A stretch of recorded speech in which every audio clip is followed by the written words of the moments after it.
Welcome back to my channel. ఇది చెన్నంగి అంటారు. ఊర్లలో అయితేనేమో గోడల పంటి పొలాల పంటి బాగుంటుంది.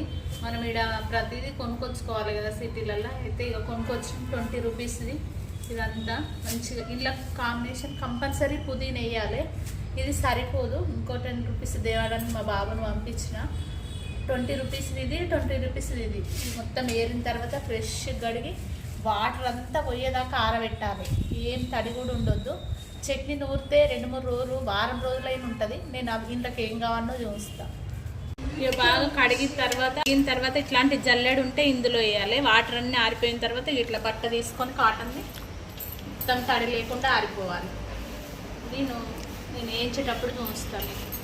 వాటర్ అంతా ఏం లేకుండా పోయిన తర్వాత ముక్కుడు పెట్టిన నేను ఆయిల్ పోసి కొంచెం మంచిగా గరగరాడేదాకా వేస్తా. ఇందులో కావాల్సిన ఎండుమిర్చి, ధనియాలు, ఎల్లిగడ్డలు, పల్లీలు, జీలకర్ర, వేయించడానికి ఆయిల్, ఉప్పు, చింతపండు నానేసిన కొంచెం వేయించుతున్నా. ఇంకా కరకరలాడిన వేయించాలి.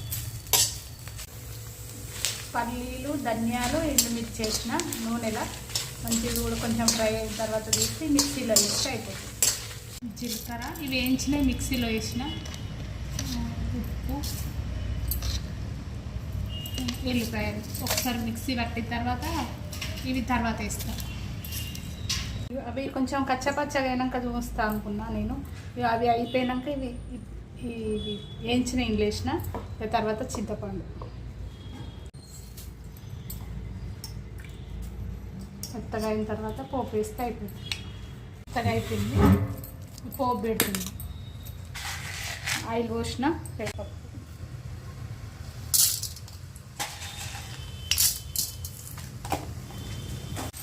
ఆవాలు,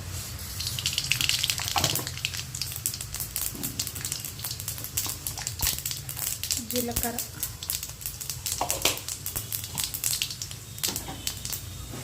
ఎండుమిర్చి, కరివేపాకు,